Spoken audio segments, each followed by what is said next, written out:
ओम सौराष्ट्रे सोमनाथं च श्रीशैले मल्लिकार्जुनम् उज्जैन्यां महाकाल ओंकारममलेश्वरम् परल्यां वैद्यनाथं च डाकिन्यां भीमशङ्करम् सेतुबन्धे तु रामेशं नागेशं दारुकावणे वाराणस्यां तु विश्वेशं त्र्यम्बकं गौतमी तटे हिमालये तु केदारं कुशमे सन्त शिवालये एतानि ज्योतिर्लिङ्गानि सायं प्रातः पठेन्नरः सप्तजन्म कृतं पापं स्मरणेन विनश्यति। नमस्कार, स्वागत है आपका आचार्य वाणी में। मैं आचार्य डॉक्टर विक्रमादित्य आपके साथ हूँ और आज हम बात करने जा रहे हैं मिथुन राशि वालों की। मिथुन राशि वालों के हिसाब से यदि जो ग्रहों का परिवर्तन का योग जो चल रहा है, मिथुन राशि वालों 6 तारीख का दिन ग्रह नक्षत्रों के दृष्टिकोण से क्या कुछ करने वाला है आपके लिए जान लीजिए। परिवर्तन का योग तो हर रोज होता है और 6 तारीख को जो परिवर्तन होने जा रहा है वो है बुध महाराज का। बुध, मंगल, शुक्र, सूर्य चारों के चारों चौकड़ी लगाकर आपकी राशि के दृष्टिकोण से 6ठे भाव में इस वक्त खेल करने को तैयार है। एक आपको विजय दिलवा रहा है और एक आपके लिए खास तौर पे उपेक्षा करने का योग बनवाता दिखाई दे रहा है। बहुत सारे लोग ऐसे हो सकते हैं कि जो खास तौर पर आपको के जो प्रभाव से, क्योंकि बृहस्पति बदल चुका है, शुक्र विजय का योग बना रहा है, वो आपके प्रभाव को कहीं ना कहीं नेगेटिव करने की चाल चलते दिखाई देंगे। कर कुछ नहीं पाएंगे लेकिन आपको इमोशनल पॉइंट ऑफ व्यू से थोड़ा परेशान करने का योग बना देंगे। इसका आपको ध्यान रखना पड़ेगा। ये बुध का जो परिवर्तन इस दिन हो रहा है, ये कहीं ना कहीं इमोशनल टॉर्चर्स आपके मनोमस्तिष्क में आपके समक्ष लाकर उपस्थित करते रहेंगे बार बार। तो इसका आपको इलाज लगातार करने की ज़रूरत है। क्या इलाज कर सकते हैं? एक इलाज तो ये करने का प्रयास करें कि खासतौर पर जहाँ छोटी कन्याएँ हों या आपके रिलेशन में बहन हो या आपके खासतौर पर बुआ इत्यादि हों, उनको पसंद करने का प्रयास करें, उनका सम्मान पूरी तरह से करने का प्रयास करें, कुछ गिफ्ट इत्यादि उनको अवश्य दिया, उनका आशीर्वाद लेने का प्रयास करें। वाणी की कटुता त्यागने का प्रयास करें। वाणी से कोई अपशब्द ना निकले इस बात का, क्योंकि आपकी राशि के लग्नेश हैं, राशि के स्वामी हैं बुध महाराज, तो उनका ध्यान रखना पड़ेगा। गौ पूजा अवश्य करें, गाय के निमित्त कुछ सब्जी इत्यादि अवश्य डाल दिया करें, पालक इत्यादि कभी कभी डाल दिया करें। ये उपाय करते चलेंगे तो चीज़ें आपके बहुत फेवर में रहेंगी। ये परिवर्तन आपके लिए बहुत खास रहने वाला है। शनिवार का दिन है तो कोशिश करें शनिवार के निमित्त अवश्य कुछ न कुछ दान करने का प्रयास करें। तिल का दान आपकी राशि के दृष्टिकोण से आपके जो रुकावटें हैं उनको दूर करने वाला साबित हो सकता है। 7 तारीख का दिन रविवार का अवसर है। तृतीया तिथि इस दिन विद्यमान है। चंद्रमा इस दिन उच्च के होने जा रहे हैं जो आपके लिए बहुत बढ़िया योग बनाते दिखाई दे रहे हैं।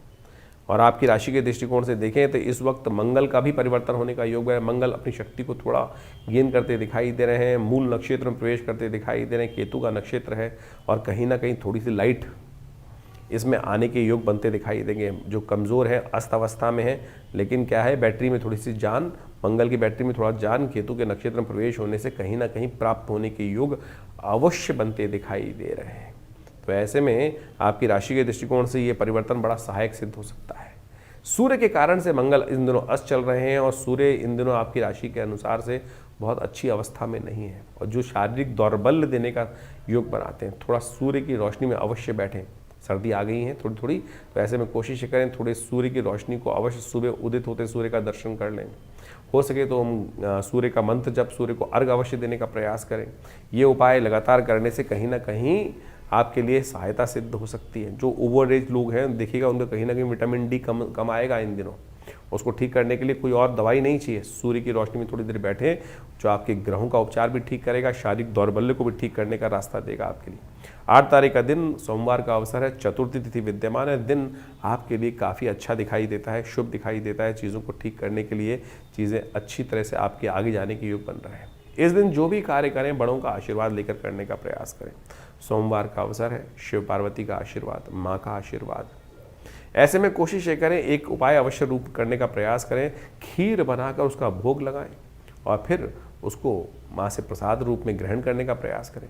जिस भी कार्य को करने जा रहे हैं यदि माँ का आशीर्वाद लेकर गए तो आप मान के चलें उसमें कहीं ना कहीं नई शक्ति प्राप्त होने के योग आपकी राशि के दृष्टिकोण से अद्भुत रूप से आपको प्राप्त हो जाएंगे। 9 तारीख का दिन मंगलवार का अवसर है। पंचमी तिथि इस दिन विद्यमान है और इस दिन ग्रह नक्षत्रों के दृष्टिकोण से बुध का परिवर्तन भी हो रहा है। अनुराधा नक्षत्र में जा रहे हैं जो शनि का नक्षत्र है और साथ साथ शुक्र जो है वो ज्येष्ठा नक्षत्र में प्रवेश करेंगे, जो बुध का ही नक्षत्र है। दोनों की युति एक साथ चल रही है और ऐसे में इन दोनों ग्रहों की शक्ति प्राप्त करने के कारण से आपके लिए एक अच्छा पॉजिटिव रिजल्ट आने के योग अवश्य बन रहे हैं।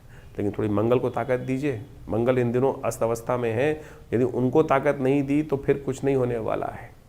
मंगल पुरुषार्थ का मालिक माना जाता है, तो आप कोशिश करें हनुमान जी की सुंदर आराधना करने का प्रयास करें, सुंदरकांड का पाठ करें, हनुमान जी के मंदिर में जाकर अवश्य उनको कुछ ना कुछ सवामनी का भोग, चूरमे का भोग अवश्य लगाने का प्रयास करें।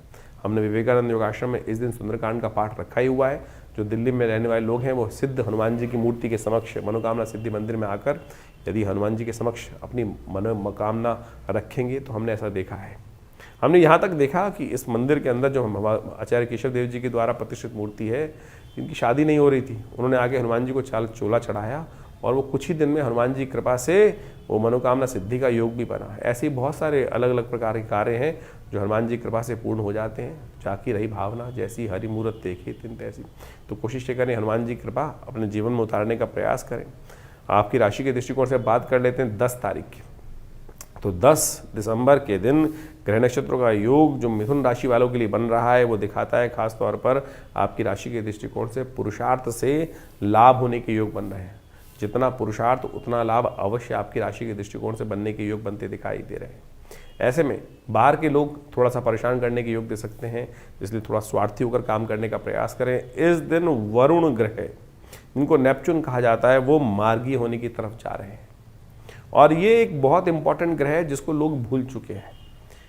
शास्त्र, ज्योतिष शास्त्र के दृष्टिकोण से नेपच्यून को शास्त्र में वरुण का रूप माना जाता है, जल तत्व का ग्रह माना जाता है और ये विशेष तौर पर आपदाकारी ग्रह है और ये प्रलंकारी ग्रह माना जाता है। तो ज्योतिष की ग्रह गणनाओं के अनुसार से अभी आपने देखा कि दिसंबर में ग्रहों का ये परिवर्तन का जो योग बन रहा है, चाहे वो बृहस्पति का सबसे बड़ा परिवर्तन होने जा रहा है। बृहस्पति पुनः आप राशि में प्रवेश कर रहे हैं, मिथुन राशि में, और उसका प्रभाव जिस प्रकार से होगा बहुत तेज गति से होगा। अतिचारी बृहस्पति जिस प्रकार से बहुत जल्दी जल्दी राशि परिवर्तन करने का योग बना रहे हैं, इसका प्रभाव व्यक्ति के जीवन में विशेष तौर पर समझना चाहिए। जिन राशि वालों के दृष्टिकोण से जिस प्रकार का योग बन रहा है उसके अनुसार से आपको अपने जीवन में जो उपाय हमने बताए हैं उनको करने का सही रूप से प्रयास करना चाहिए।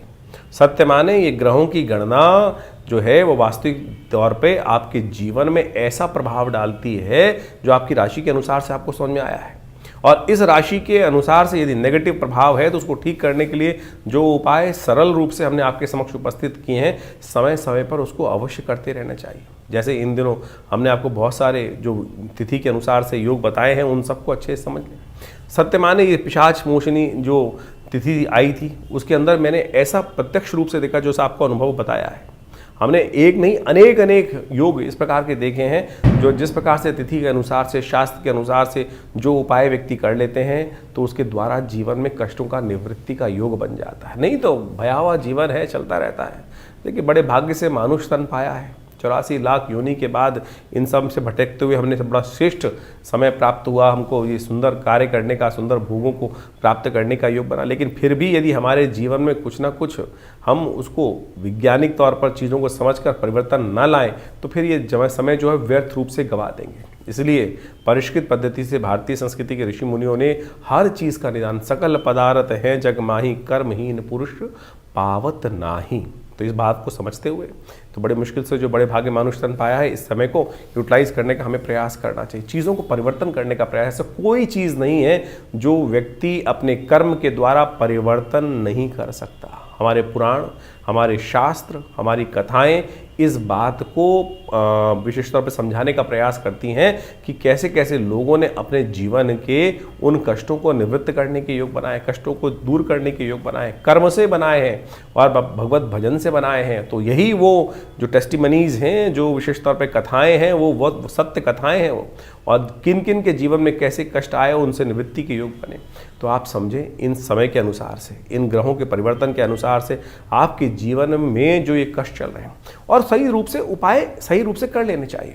हमने इस कार्यक्रम के माध्यम से आपके समक्ष ज्योतिष की जो विभिन्न शाखाएं हैं, चाहे वो मंत्र विज्ञान के निदान के माध्यम है, चाहे वो दान के माध्यम से निदान का मार्ग है, या फिर वो विभिन्न प्रकार के जो भी और उपाय हो सकते हैं, चाहे वो शास्त्र में लाल किताब हो गए और विभिन्न विभिन्न पुस्तकों के माध्यम से, पाराशरी ज्योतिष के माध्यम से, वैदिक ज्योतिष के माध्यम से जो जो उपाय हो सकते हैं वो सरल रूप से हमने आपके समक्ष रखने का प्रयास किया है। आशा करते हैं इन सब चीज़ों को आप समझकर अपने जीवन में परिवर्तन, अपने बच्चों के जीवन में परिवर्तन, अपने समस्त प्रेमी जनों के जीवन में परिवर्तन लाने के लिए हमें सुंदर प्रयास करना चाहिए। एक बहुत सारे विचित्र भाव लोग कई बार पूछ लेते हैं, कई बार व्हाट्सएप भी करके भेजते हैं कि हमारी नाम राशि के अनुसार से भी क्या भविष्य मिलेगा? अरे बिल्कुल मिलेगा। ज्योतिष के अंदर अनेक अनेक शाखाएं हैं। पुराने ज़माने में बहुत सारे लोग तथागत आज भी इस बात को सही से समझने का प्रयास कीजिए। लोग आप समझें कि नाम मिलाकर राशि के द्वारा जो मिलान किया जाता था विवाह से पहले और उसके बाद एक निदान बताया जाता था। आप समझें कि किसी व्यक्ति का यदि नहीं मिल रहा है तो उपाय क्या किया जाए, जन्मपत्री के दृष्टिकोण से समझे कि वो निदान नहीं हो रहा है तो पुराने ज़माने में कुछ लोग एक विशेष उपाय कराते थे कि शादी से पहले किसी का कोई और नाम होता था और शादी के बाद नाम बदल दिया जाता था और उससे क्या होता था, राशि बदल जाती थी, जो नाम की राशि है वो बदल जाती थी और उसके बाद उनके गुण मिलान कर दिया। तो ये उपाय है शास्त्रोक्त विधि के अनुसार से, न्यूमरोलॉजी के अनुसार से जो नाम में परिवर्तन कर रहे हैं वो क्या है, वो वही उसी का एक मार्ग ही तो है। ये भी एक निदान के सहस्त्रों निदानों में से एक मार्ग है। तो इसलिए हर चीज़ का जवाब है। तो कोशिश ये करें इन सरल ज्योतिष के माध्यमों से अपने जीवन को समझें, समय को समझें, व्यर्थ ना गंवाएं। कुछ लोग हैं जो तथाकथित तौर पे आपके मनोमस्तिष्क को भ्रमित करने का प्रयास कर सकते हैं। अरे कुछ नहीं होता, ज्योतिष के माध्यम से कुछ नहीं होता।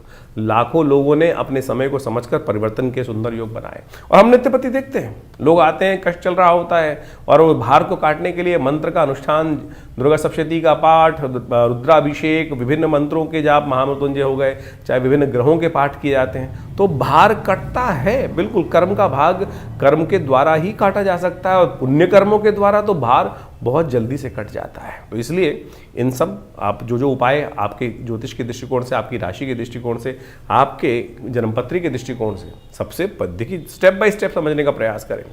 ज्योतिष के अंदर सूक्ष्म जितना होता जाएगा उतना चमत्कारिक प्रभाव आपके मनोमस्तिष्क पे उसका हो सकता है। राशि बहुत स्थूल है, बहुत मोटा चीज़ है। उसके बाद जो अगर देखें ज्योतिष के दृष्टिकोण से और सूक्ष्म कर लिया गया तो जन्मपत्री पद्धति बना दी गई। जन्मपत्री में सहस्त्रों कुंडलियाँ बनती हैं। उन सब के माध्यम से भविष्य को देखने की एक नज़रिया प्राप्त होता है, एक समझ प्राप्त होती है और उसके अनुसार से हमारे जीवन में जो घटनाक्रम चल रहा है वो हमें समझ में आ जाता है। तो उसको परिवर्तन करने के लिए हमारे विद्वान ज्योतिष विदों ने अनेक वर्षों से, लाखों वर्षों से उन सब पद्धतियों को हमारे इन कथाओं के माध्यम से उपस्थित किया है। यही वैदिक ज्योतिष है। यही वैदिक ज्योतिष के माध्यम से हम आपको जो भी आपके जन्मपत्री में जन्म के अनुसार से चीज़ों को होने वाले हैं उन सब निदानों को बताने का प्रयास करते हैं। तो ये सब कथाओं को आप विश्वास के साथ, जो हमारा कार्यक्रम है उसको विश्वास के साथ समझने का प्रयास करें। आपके तमाम प्रश्नों का निदान आप इसी कार्यक्रम के माध्यम से अवश्य देने का प्रयास करते हैं। और जैसे जैसे हमारे आश्रम में विभिन्न कार्यक्रम समय समय पर चलते हैं उन सब में आप स्वयं सम्मिलित हो सकते हैं। जैसे रविवार वाला यज्ञ है उसमें आप सम्मिलित हो सकते हैं।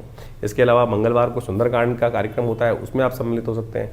विभिन्न उत्सव समय समय पर होते रहते हैं, उन सब के निमंत्रण हम आपको देते रहते हैं और आप उसमें व्यवस्था जान लीजिए, उसमें कोई शुल्क आश्रम की तरफ से नहीं लिया जाता। कुछ लोग हैं हमारे को कंप्लेंट आती रहती है, हमारे नाम से कोई आपको जन्मपत्री या कोई भी निदान करने के लिए पैसे मांग रहा है तो कम से कम ये देख लें कि हमारे आश्रम से कोई ऐसे पैसे की लेन देन की व्यवस्था नहीं होती है, हम कोशिश नहीं करते हैं।